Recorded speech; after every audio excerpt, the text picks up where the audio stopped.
You asked for it, you got it. Yes, you did. Just give her a little wax on, wax off. Yeah. But, Turbo RR. I actually opened up my book just to make sure I say what this is right.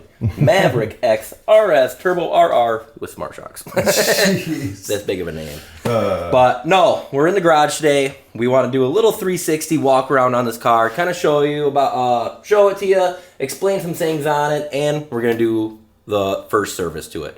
Change that brake-in fluid. So we're gonna do the engine oil, front diff, rear diff. Probably pull that clutch cover off, show you the clutch cover, take the air filter out, clean that out. Just kind of the basic maintenance on the Can-Am X3. And give you like a review of what you thought, because it's been almost, what, 2 months now? Nope, I actually just made my first payment like 3 days ago. So 1 month. 1 month. And in 1 month, we're looking at 657 miles. So, in the manual, it says to do the break-in fluid at 1,000 and to do a service every 2,000. But had no idea that. It blew my mind. When I said, "There's no way that's real." But you know, I'm gonna kind of go with the Polaris thing. I'm gonna do it a little prematurely at 657. You know, we tend to drive these cars pretty hard, so it feels like they're maybe always in race mode. So it's probably a good idea to do an oil service a little bit sooner on it. Just, you know, I did that with Betty, and I always had the greatest luck with that car. So, I'm going to probably dial it back. We're going to do this at 657, and then I'll probably just do another oil change, maybe at like 2,000 miles. So, like 1,400 miles. So, 600 miles less than what they say. So much more than a Polaris. It blows my mind. It is. Which is good because the Can-Am oils are a little bit more pricey. So, they can definitely be, you know, a little bit more in if they can hold a little more life. But no. So overview of the car. Let me see. I gotta pull this here. We'll save your thoughts of the vehicle, I think, till the end. Okay. I think they want to really hear that. And honestly, I think if you can just look at my smile, I'm already it's pretty good. Well, I want to see how you feel at the end of this oil change. Also, true. Who knows? It's your first maintenance thing you're kind of doing. He has worked on a little bit. He installed the rugged radios that me and Jake both have, which side-by-side radios. Link for him below. Call Brad, go get it. Telling you, it's one of the best upgrades we've ever done. It is so awesome. Yep, I had to get a few extra things from him. I called him up. He was a great dude to talk on the phone and had my stuff like in days. So, yep, check that guy out. But yeah, I did the rugged radios. I guess that's what we could talk about. Maybe some of the things I've already done to the car. Yeah, we can do that. All right, so right off the bat, I put a half windshield in. Kind of have to have a windshield. Nobody wants a direct wind to their face. I did put a Kemimoto GPS mount right here / glove box. One of the things I've noticed about the Can-Am, not a lot of storage space. So putting that cubby in helps. Gated shifter right here, which cheap and really easy install, honestly. And then I want to give a big shout out to Don Davis for hooking me up with these half doors right here. Thank you, Don. Seriously, that is probably the best upgrade I feel like so far in the car. You just anybody knows when you don't. I'm sorry, Don, but those rugged radios are all right. You're right. Yeah, sorry, Don. You're number 2 in the brother. The rugged radios are way sick. Like super sick. Enough to where I'm like, yeah, I'll spend whatever I have to have those. But the full doors, love the upgrade. Thank you, Don. Seriously, when you know you're in a car and you don't have a half door, you feel naked.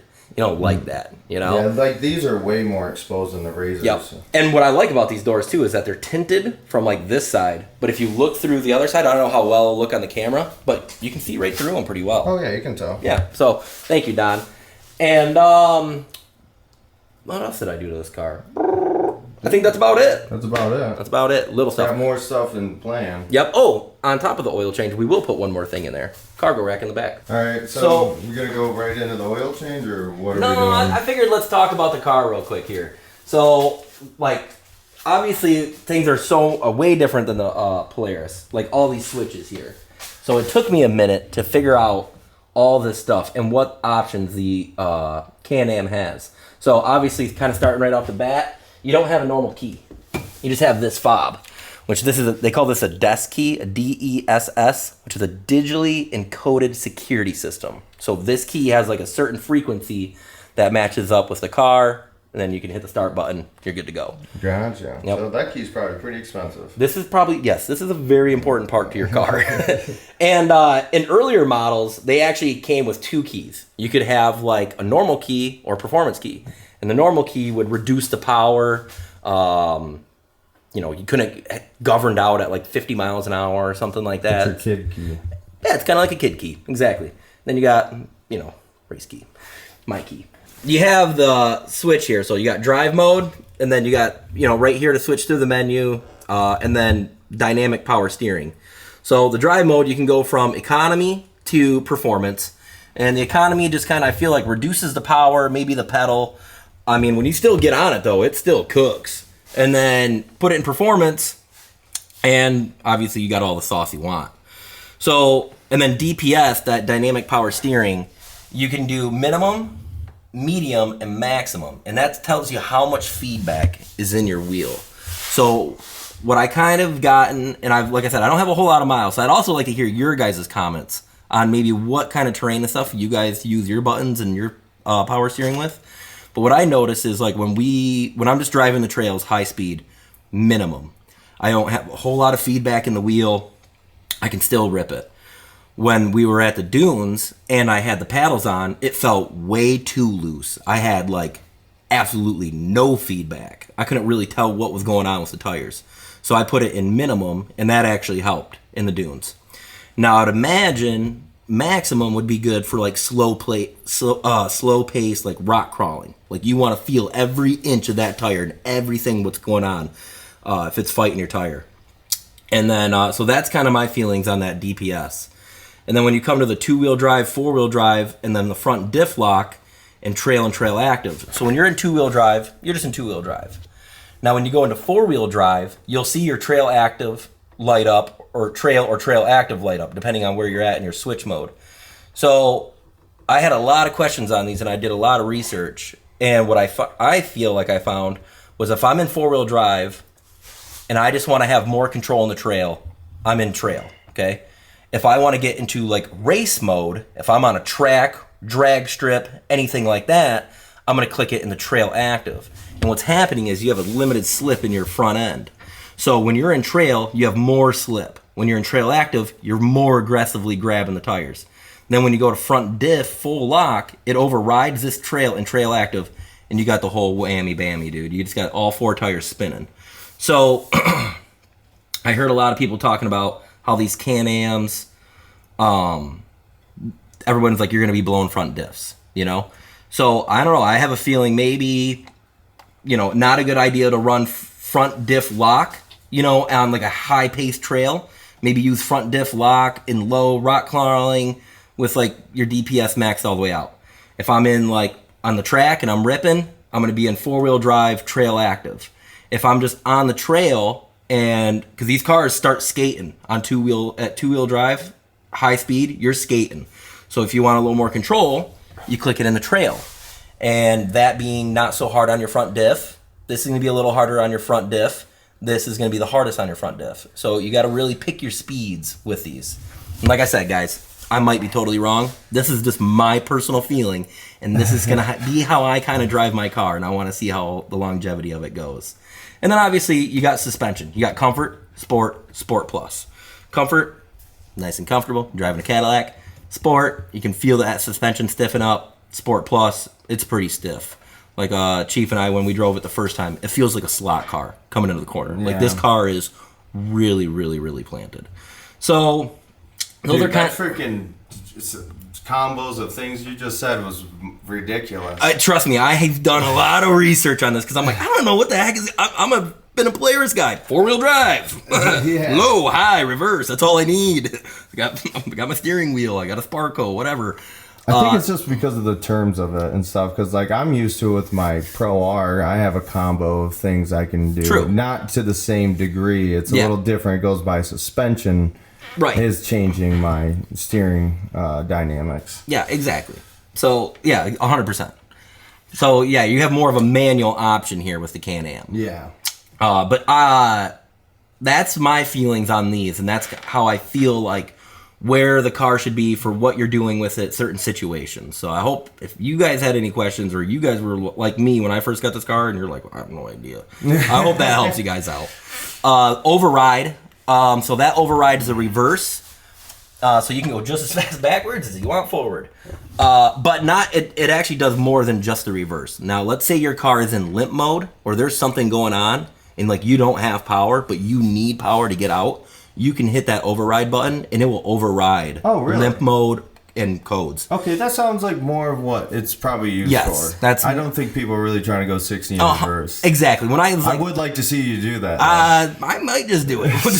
Just a real quick whip around. Oh my god, dude! Now I got the gated shifter, just a slapper and high. Wow! Right out. Oh yeah, dude.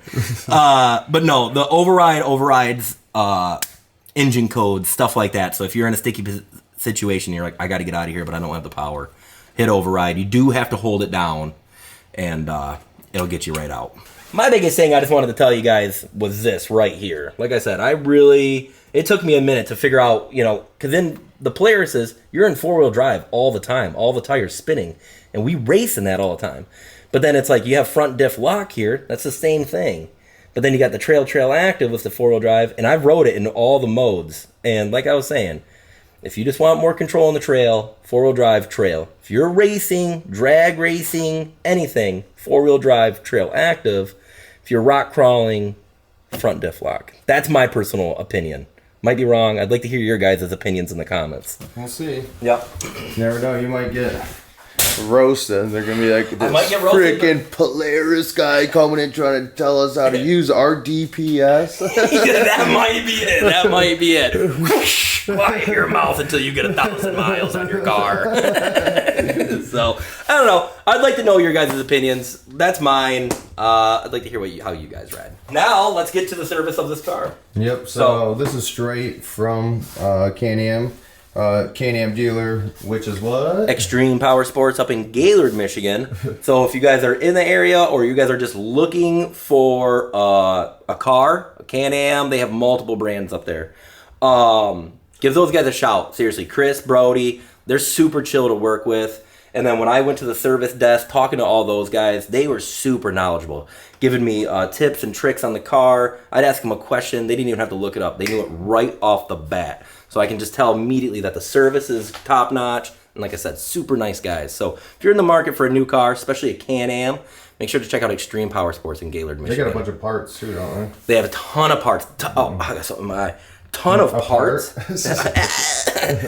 They have a ton of parts and a ton of inventory. When I was out there talking to them, they have multiple RR models. They already got the Polaris Xpedition. They got a ton of stuff up there, dude. Lots of rigs, always stock full. So if you're in the market, or you're in the you're shopping for a new car, make sure to check those guys out. They're out of Gaylord, Michigan, and biggest BRP dealer in the Midwest. So they are. They know what they're doing. They know what they're doing. Yep. All right. Now, so time for fluids. Yeah.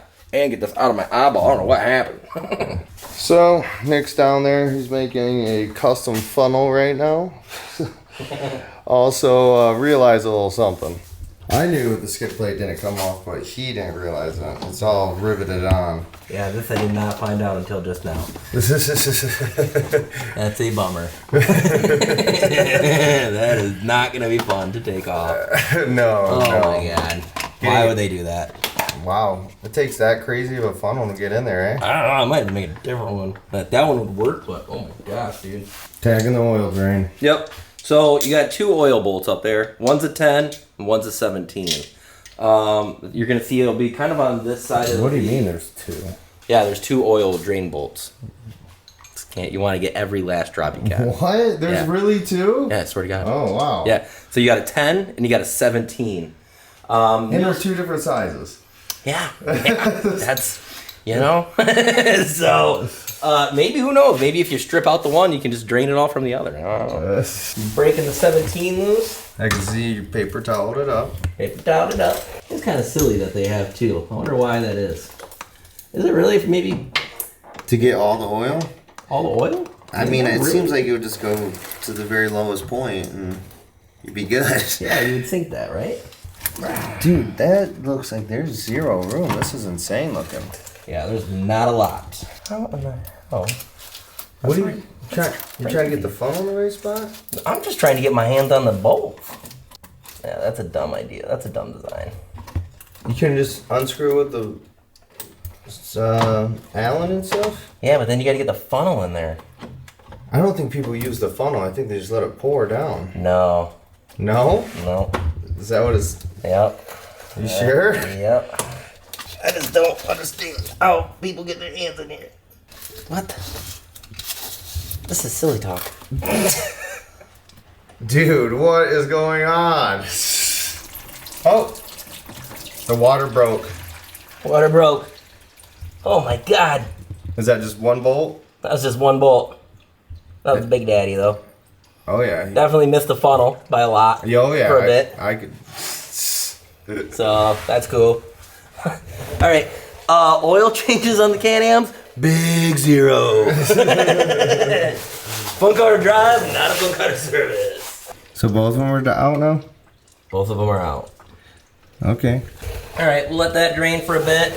We'll get down there, we'll look at it. There's the magnetic end. Not a lot of stuff on it. Not much at all, man. No, not much at all. And the oil still looked pretty good coming out, actually. Wasn't too dark enough. And then that's your other one, eh? Yeah, and that's the other one. So then we got the new stuff right here. So also a gasket for the oil filter. So you can also see the oil filters are different than the Polaris's. Polaris has got like a hard canister filter. This is more of just a paper filter going inside like a little sophisticated one. Yeah, this one's easy. Yeah, it looks easy. Yeah, it looks easy. Yeah, we'll see, dude. Who knows? So we'll get these all cleaned up. We'll get the new washers on there. We're gonna let that completely drain out the oil filter. Let's see here. How much of a pain in the butt is that to get to? Damn, sounds like it hit another wind. Yeah, Super dude. draining. That's that second bolt, dude. Right here. So oil filter, not too bad to get to. Just these 3 bolts. This cap comes off. Oh, what? You got to take a cap off? Yeah. What? Yep. So then you got to pop this cap off. Boom. New oil filter. Gas. I mean, I guess you have to. There's no hard case. What am I thinking? Yeah. It just sticks on the back, right on the bottom of this. So I don't know. Maybe we should pull this. Maybe it'll loosen up a little bit of pressure in there or something like that. Maybe drain some more. I don't know. Do it. It did do it. So as soon as he pulled that last bolt out, it started flowing a little bit more. Yep. You can see when I did this, it cracked and it kind of let out a little bit. You know, I think sometimes they create maybe some sort of vacuum. You know. Do that. Make sure you guys pull both your drain bolts, then pop your... How do we know it just didn't hit a third win at the exact moment? Could have been coincidence. Boink. Boink. So there's the other rubber seal. You guys will get one in your kit. Oh, okay. And then pop that guy right out. You know what I will say? I actually do like this oil filter more than the Polaris. Seems like every time in the Polaris, it was on such a weird angle that when you would pull and change it, you would just spill oil all over your engine. That's 100% true. Yep. So I do kind of like this a little bit more. Oh. Well, what? There's oil on it. Yeah, something freaking fell in there. Oh, a piece of dirt or something? Yeah, you didn't see that little thing on the edge? I was going to grab it, dude. It fell in. No. I think I got it. Oh yeah, that was a big old chunk. That's not going in my engine. I literally was like, oh, I better get that out of there, and it just jumped right in, dude. I'm like, what the hell? So clean her out. Clean it up. That's your old oil ring. Old oil ring here. New oil ring is red. Kind of weird, but whatever. That is weird. Same company. Same company. Huh. That's your break-in oil ring. Yeah, who knows? Maybe it just turns black. Wham bam making ham. Wham bam making ham. So you go like that. Dang, slam dunk. And kind of push it down into it. So then I'm thinking the cap only goes like this. Nope. What? I'm just kidding. I have no idea. So you can see the cap does have like a little notch in it. Oh, so it does actually only go one. It does go only one way. And the way. This is the way. This is the way. It looks like there's only a couple gallons up on the skid plate. That's good. A couple gallons less than I thought. New crush washer. Looks fun. Yeah, it's a pretty good time down here. So after you get the 10 and the 17 in, you're going to want to torque these down. So the 17 millimeter is 22 foot-pounds, and the 11 or the 10 millimeter is 11 foot-pounds. All right. Oh no. Well, now that we just tightened down the oil cap, between, I don't know, 7-8 pounds, that's what they say for that. We just got to fill it up. What you do on the other side here? It's a pretty nice funnel you're using there, man. Yeah. Yeah. Gotta go. Gotta put a little Polaris on it, right? Yeah, a little Polaris on it. A little Polaris on it. Might help make it easier. Oh, what's happening? What do you mean what's happening? Why is it not opening? What's not opening? Why is it not draining? Sure. What's going on here? Is the Polaris There we funnel go. broken?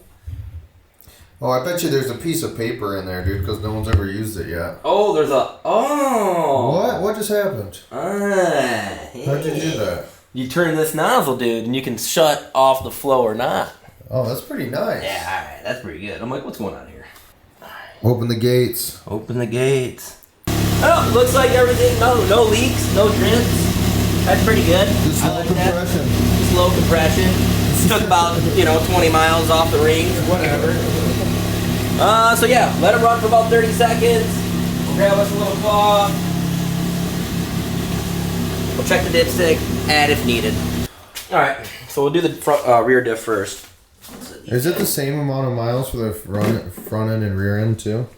What do you mean, like service times? Yeah. Yeah, they say just to do the service all at once. Oh, god. So, make it easy. Alright, so get the rear diff. What you gotta use is 75W140 gear oil. You're gonna use about 1.2 bottles. And that gets filled right here. Where?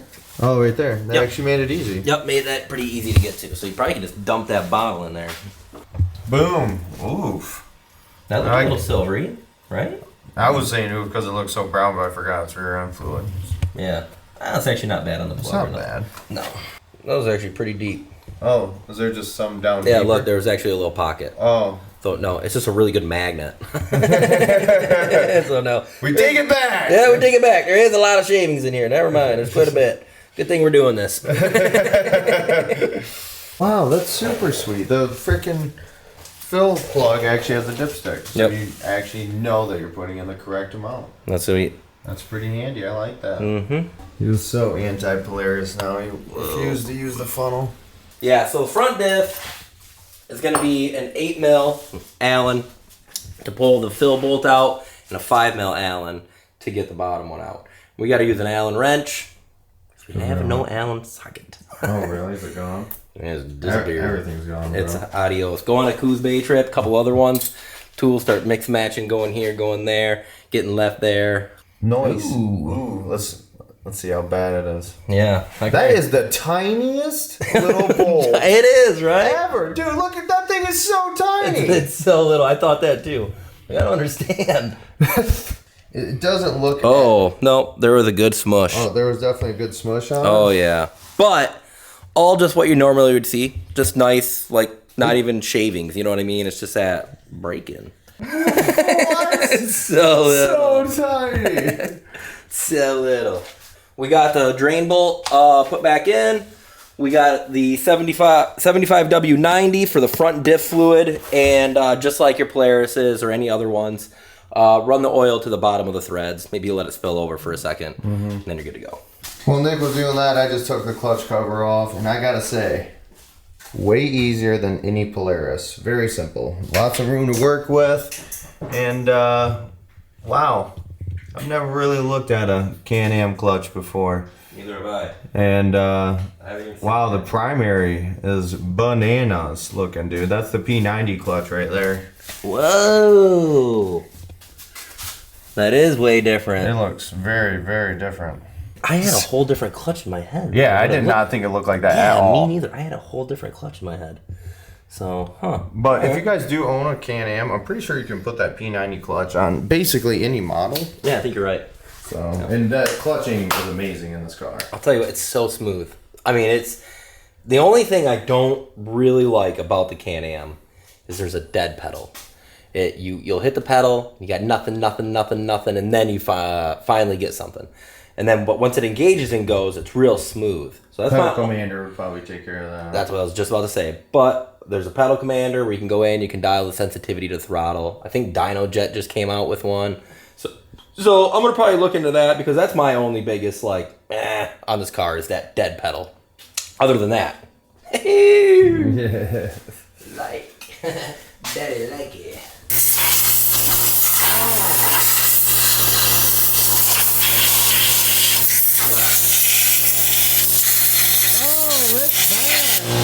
Another thing that the Can-Am has that Polaris don't is like a cloth inner cover to dampen the sound. Well, one thing I do know is that these things are very notorious for when the belts break, just blowing out the whole cover. Yeah, that I'm not looking forward to. Hopefully it don't happen. They do sell like metal inside liners. I think Geyser does something like that to prevent that. And I've had a lot of people message me too and tell me to, get that upgrade. I think somebody told me I can pick one up for just a couple $100. Oh, we're just at the screwdriver. Everything's just a couple. Yeah, it's just a couple $100. Yeah, a couple you looking for the screwdriver? Oh, here we go. Oh. Couple $100, couple $100 here. You say be nice to these ones? Yeah. Well, the nice thing is they're like not fine threaded bolts or coarse or whatever. Yeah, these are actually pretty big baddies here. You don't feel like you're going to shoot it so easily like the Polaris ones. That's so true. So far, my overall opinion is definitely see some negatives with the Can-Am working on it, but also see some positives. I mean, that's the lowest level of maintenance and working on a vehicle, but still gives you an idea, I think. And you get a scope of the vehicle doing a 360 on it like this. 100%. And, it is kind of a catch-22 on the maintenance. Like, there's things that I like with this over the Polarises, like the engine drain bolts. Don't like that. Not good. But the diff fluids, easy. I like how they have a dipstick, so you know where you're at with that. Easy to fill. The front diff, same as the Polaris, easy to fill. And what I like over this, so that fluid change, what I like over the Can-Am over the Polaris is, I don't like the Polaris's oil filter placement, where you have to go into the engine like that. You literally have to crank your hand, get a weird position on it, and then you spill oil everywhere. So with the engine, with that filter and the engine drain bolts, it's kind of even for me on the maintenance. Honestly, it's not bad. It's not bad. You have to pull the seat forward to get to the air filter. Yep. But isn't it right here? Yippers. Sure. So right here, you guys can see. This comes out. Oh, there's a panel. And there's a one clip right here. Oh. So pop, pop. And then you just clip, clip, clip. Wow, look at that already. Wow, dude, there's a lot of dust coming out of that thing. And I've already cleaned it one time. I don't like... So I also heard a lot of people say put a particle separator on it. And dude, this is... Oh. It's not that bad. No. I did just clean it like 2 rides prior, and when I cleaned it, it was bad. There was sand from the dunes in there and everything. Yeah, you're saying that. Actually, in the air box, there's actual sand. Fluids are all wrapped up. Now it's time for a little bit of accessory time. Yep. Got like a, I don't know what you'd call this, like a trunk rack? Yeah, like a, trunk rack, trunk stopper. So. Who is this from? I don't remember. It's from, these guys right here, dude. They don't even know who they are. They don't have it on there? No. It's an Amazon special. That's you don't have one. It doesn't say their name anywhere on this. Huh. It does not. This could just be... It's just Amazon. It's just Amazon. This is Jeff Bezos' personal Can-Am X3. Yeah, that's what he uses. Trunk rack. I called him up and was like, Jeff, what do you put on your Can-Am? He said, I'm going to send you some stuff over. Give me the code. Good luck on Blue Oregon. Yeah. So, yeah, it looks really, really easy to put in. You don't have to drill anything. You literally, it just takes the place of bolts that are already there. The only thing that actually requires any work is you have to move your shocks either to the outside or the inside. Which we'll go to the inside. Yeah, way safer. Yeah, way safer. So I say I'll start loosening these up. You start pulling these bolts. We'll set it all into place. Then we'll bolt it all together. Yeah, easy. So you can see Nick moved them over. It's just using all the stock hardware. These are easy, zip right out. These ones, they're A-holes and they put nuts on the bottom, but still not that bad. Very simple.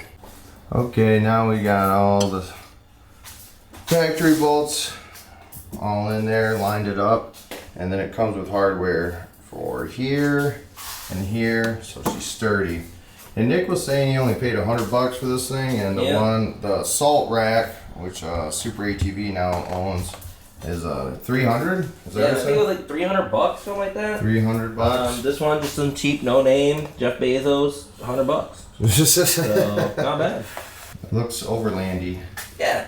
You know, the one thing I do like about the Can-Ams here too is a lot of tie down points in this trunk. Yeah. Like easy to strap something down if you want it to be strapped down. Sturdy test, eh? Yeah, sturdy test. Good to see a little, maybe like you said, a little finesse twist in here with just your hands. But other than that, done deal. Rack was not hard to put on at all. Seriously. Biggest pain in the butt was just kind of getting some of the bolts lined up. Yeah, exactly. But no, so new little upgrade. Oil, the oil services, front, rear diff fluid, we showed you guys, all pretty simple stuff. But yeah, so that's the X3. That's the X3. That's the X3. You guys already kind of got his opinion earlier when he was talking about it. The one negative thing he says he doesn't like about it is the dead pedal. Yep. But overall, this machine is ridiculous. No, I love it, man. I really do. I didn't think I was gonna be big on Can-Am, and then like my biggest things was strength, the seating position, just the car itself. I always loved the way they look. I always thought they had this cool race car look to them. But the seating position, I actually love it. Like, I prefer that, like, sit back, laid back. When we're just cruising, it's comfortable. When I want to start racing, I'll just sit up a little bit. Yeah. But no, the only other thing I'd like to, I kind of have a little bit of whatever on is the brakes feel a little weaker, like they're a little bit softer, so I don't know if that's a Can-Am thing, or maybe that just, I need to bleed them, maybe they can't come from the factory as well. The other thing too is the brake. I'm a 2-foot driver, so I love having my foot on the brake and one on the pedal. In this car, it's not as comfy as the Polaris, but I did see somebody makes, or Can-Am, or somebody makes an extended brake pedal, kind of like the RS1. Oh, you're saying like brake pedal positioning? Yes, brake pedal positioning is uncomfortable when you're 2-foot driving this car. Does it kick out on you? What do you mean? Like the. Yes. If I'm on the brake and throttle, yep, it will kick out.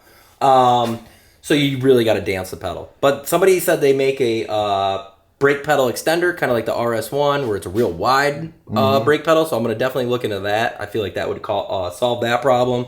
The dead pedal, which can be solved with a little bit of a pedal, or the pedal commander. And then just the gusset kits to kind of strengthen this thing up. And honestly, I love this car. Like, I have nothing bad to say about it. And the jumping, I haven't jumped it a whole lot yet. I can feel a little bit of a buck when we kind of come off. But when we were at the dunes, we were catching some air off that one jump, and it felt pretty flat. So I don't know if that's the smart shocks or what. Maybe the geometry of the car maybe got a little reconfigured. 22, 23 models. I'm not 100% sure on that. But my impressions on the Can-Am X3, all smiles, man. Yeah. I love it. Yep. I'm glad I came to the dark side. Yeah. I'm glad to have one in the fleet. It looks awesome, and I will say the little rack made it tougher. Also, what do you guys think about doing like a cage build with a roof rack? Adding this thing onto the Xpedition. We can't just drive alone in there. Yeah, no, I think that'd be a great idea. Yeah. I would love that. So, turn this car, we got the car, got a lot of cool things we want to do with it, over time, build this baby up, compare it, throw it through the ringer. I'm excited to see what this car can do. Yes, sir. So, but that's a wrap. It is a wrap. So, before we go, make sure if you guys already didn't like this video, like it, subscribe, do that for us, please. August 19th, we got Crash. We got to start off with Crashapalooza, dude. It's coming up. It's right around the corner, You're right. Guys. Yep. Crashapalooza 3.0, Twisted Trails, August 19th. We're gonna be out there Friday night, setting things up, hanging out, camping. So if you want to come a day early, camp for the weekend, come hang with us, please do. Saturday, we're gonna have tons of cool events, riding, giveaways, the works, and a good time. And then of course, after Crashapalooza, we're going to do a little partying. So hang by the bonfire. We'll have music. We'll have drinks. maybe some games. Come hang out with us. Definitely got to stay Saturday, and also there will be cash rewards for all of our events. There is no money to get into the events at Crashapalooza. You have to pay the fee to get into Twisted Trails, and you got to pay for camping, which I believe is $10 a head for camping and $20 to get into the park. Don't quote us on that. We'll figure it out. I'm pretty sure, dude. I'm pretty sure. He's pretty confident. He's been pretty confident on this, so I'm going to go with that. But yes, camping, you got to pay for camping. You got to pay for to get in. But to do any of these events, the drag racing, all that kind of stuff, it's all free entry with money rewards for being the fastest. Or whatever events we got going on. The only thing we're trying to make money off of you on is our t-shirts. That's it. And that's just because we want to provide you guys some t-shirts, and I can't do it for free. And they're pretty cool shirts. There's some cool ones coming. There's going to be some really cool merch coming out. So, August 19th, clear your calendars. Be there. Hang out with us. It's going to be it's special merch. You have to be there for the event. That's true. You can't just get this off the website. Unless you guys don't buy it. Be there. So, August 19th, Crashapalooza, Twisted Trails, Copish, Michigan. Come hang out. Yes. Other than that, dirtdudes.com for some aftermarket accessory parts, handcraft, and then Patreon, longer videos, ad-free, early access. 100%. Appreciate everybody that supports us on there. You guys are killing it, and you help us out a bunch. Because we got a bunch of cool stuff we're trying to do. We really do. So, and we want you to be there with us. All right. More X3 content coming your way. 100%. Promise. Later.